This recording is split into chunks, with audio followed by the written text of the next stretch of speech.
Look at you, Sugar Plum. Today we're going to talk about PulseChain, Hex, and PulseX potential. Everyone wants to know, how will we get to higher prices? Of course, everybody just says a bull market, but you need to know how. There are things that must be done in the ecosystem to actually give the pump. What I'm about to tell you might shock the middems off your hands. Thank you very much, fans, for pressing the like, subscribe, bell button. I appreciate every single one of you. That's why I give you high value content. In a nutshell, there was money raised for PulseChain and there was money raised for PulseX. The total amount of Treasury is $670 million. It's not actually the number posted here, just coincidentally, it's $670 million. There is $670 million in the Treasury. No expectations. We don't know what it's going to do. We have no idea. Is a bit of it going to be used for projects? Is it going to be used for pumping the price? Probably not pumping the price. A lot of people actually believe that he's just going to pump the price. No, this would be very bad. Why? If you saw a Treasury getting drained and it's pumping the price, well, you literally just sell when it's done. See you later. Goodbye, ecosystem. Wipe your hands off. That's not how you do it. If money like this was the answer to all our problems, then when governments would print money, we would actually make more economic things. But we don't make goods and services. We just stimulate demand. We need people to create stuff. So that's why I've actually made this post, just to inform you, just to tell you, friends, because we all have our gifts in this world. Yes, I have a gift of wearing fluffy slippers, having a good posture. I also have a gift of identifying if there are 3 ice cubes in a cup. Other people are gifted with the pen in their front pocket. People who are great individuals like Sir Alexander, who made Hedron and Icosa, and many other protocols out there, they are gifted. They know how to read code. They know how to do things. What'll be interesting is if someone makes an AI tool that lets a peanut brain maybe do complicated nerd stuff with the coding that simplifies it. So we're going to talk about PulseChain and Hex potential when it comes to building out the ecosystem. So this is what I will do if I was a developer. If you're out there, you have friends, there's ideas here, okay? If you're a developer, what you should be doing is you go to Ethereum, its biggest apps, otherwise known as dApps, because everybody loves the D, with the highest volume and the highest TVL, total value locked. It's not really locked. It's just total value in there right now, okay? You would go to DeFi Llama. Let's go there. I'm going to tell you right now. You go to DeFi Llama, and then you have a look at all the protocols, and you see, what do we need? You see, Lido DAO is liquid staking. You think that's interesting. There's $14 billion put in Lido DAO. So what does Lido DAO let you do? What it lets you do is, it says, well, there are people like me and you. We are just peanut brains. That's all we are. Humble little peanut brains. We don't know how to stake. We don't know how to stake our Ethereum. We don't know, like, what's this computer? Barely know how to turn on a computer. Barely know how to sit up straight. How are we going to run all this? What they do is they make a little network and they go, well, we'll sort all that all out for you. And all you have to do is they all link up. Okay, they all link up, and then we'll just spit out this little coin called Rocket Pool, for example. It's Rocket Ethereum, okay? All you have to do is hold this token, and you actually get the yield. That's it. So this is the biggest idea. So maybe it's being worked on right now by Sir Alexander, but this is just one idea. So probably we're going to get a Rocket PulseChain, RPLS. So right now, I don't know what the yield is. Maybe it's like 10 to 15% per year for Pulse. So what it means is, if you're holding PLS in your wallet, all you would do is switch it to RPLS, and that's it. Every day you earn yield. Every day you can go to a website and exchange whatever RPLS you have in your wallet, and you will get the pulse from it. So this is what happens with Ethereum. If you exchange one Rocket Ethereum in 1 year, in 1 year, you're going to have 1.035 times ETH. You're going to have like 3.5% extra ETH. It's actually more, but I'm just giving you the long-term average. Isn't that fantastic? So if you had 10 Rocket Ethereum, you will have 10.35 Ethereum in 1 year. And it rolls every minute, every hour of the day. You don't need to wait a year. It just sits there. It goes up only.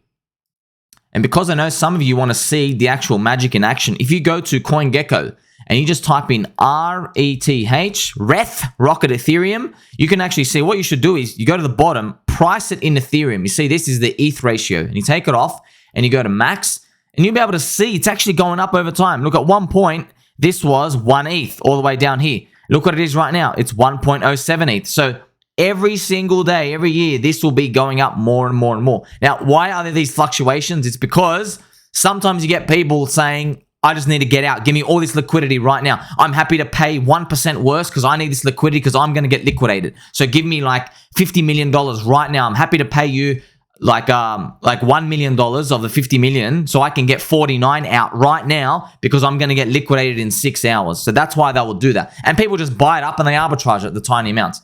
Now, wouldn't that be fantastic if PulseChain had something like that?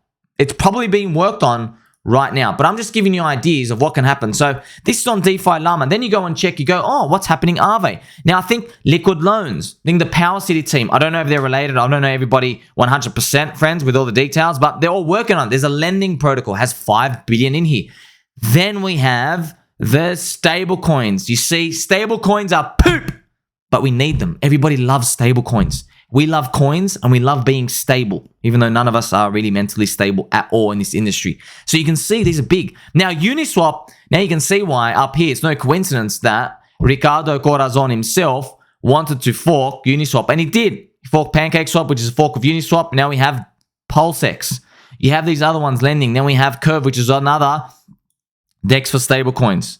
So you can see as we go down here, like even Rocket Pool, and see this Lido DAO, I mean, there's some big things in here. So this is what you should be doing. Now, there is PHUX. You see why they forked Balancer. They believe this was needed for the industry, especially in the PulseChain community. We need different ways of getting in and out for bigger liquidity, and it smooths everything out. So you can see this is what happens, right? You also see GMX. That's why we unfortunately had a rug here in PulseChain where they did a fake GMX clone. But this is what you should be doing. But of course, anybody can do this. This is the tough part. The tough part is, it's not actually going and forking it.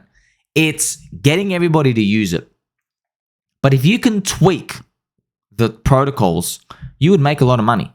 And you would make so much value for the PulseChain ecosystem. So we don't know what that $670 million is going to be used for. But look, it's very hard to... You have no expectations. But you would think you want to push $10 million out to try create $100 million of value. That's what you really want. So you want to invest in something, put 10 million, get 100 million out, but how's it going to be done? That's I don't know. How's Richard going to be able to do that? Because Richard is not the Ethereum Foundation. The Ethereum Foundation gives grants. I think they were the ones they gave like 100,000 to Uniswap or something. He literally started off with that small. So it's just to show you these things. And for people to give out these money, they have research teams who go and check out all the other smart people with pens in their front pocket. They go check them out and they go, wow, this person made a white paper. They know a lot of maths formulas. Let's see if their idea is great. And that's how they all grow.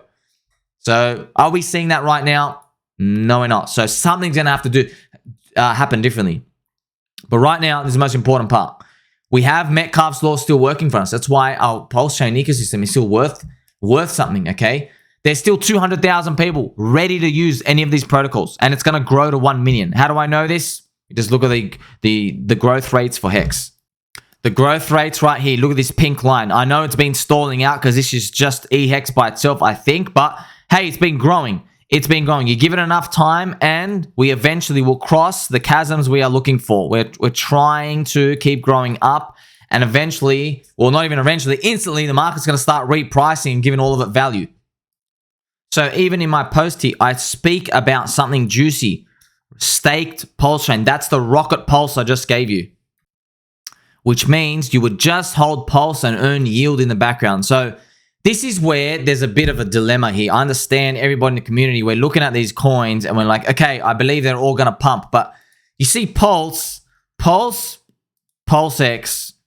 PHEX, and there's eHex here with a line as well. Yes, for all of us, yeah, he's the hexologist, look at you. So when you're looking at all these coins, me and you see 4 different coins. Me and you, we understand the ecosystem. Everybody else out there sees one coin. They see Richard Hart coin. Okay, so this is an important distinction because in the Bitcoin community, they see poop coins as one thing. But when we go into the poop coin land, which is where we are the sinners, we know there's a big difference between XRP and Ethereum. We know there's a big difference between Hex and Ethereum. We know there's differences between Hex and Uniswap, but all these people out there don't. So Is there going to have to be a change of marketing message? Absolutely there will. I just don't know why or how. You're going to have to speak to the Lord Commander Duck himself. This is where we're trying to push everything forward. But there's one conclusion you can make here, right? Look at this. The first bottleneck that we got to conquer is the Richard Heart ecosystem participants who have not realized it's literally impossible to grow without expanding the universe. You have to expand the universe. World of Warcraft had expansions. Diablo has expansions. Every single game you think about has sequels. We want more. We do. It doesn't necessarily mean they're better. Yes, nothing is like Vanilla WoW. Nothing. They made it too easy. But this is what it is, friends. This is just what the people want. The people want this. This is how you grow and you expand, okay? So don't forget this, okay? Ethereum grew because of the ecosystems on it. Ethereum grew because of all those things I showed you. You got your Uniswap. You're getting glided out, all right? That's why it's growing. It's not growing because Vitalik goes out and says, buy Ethereum in his alien language. It's beep, bop, boop, okay?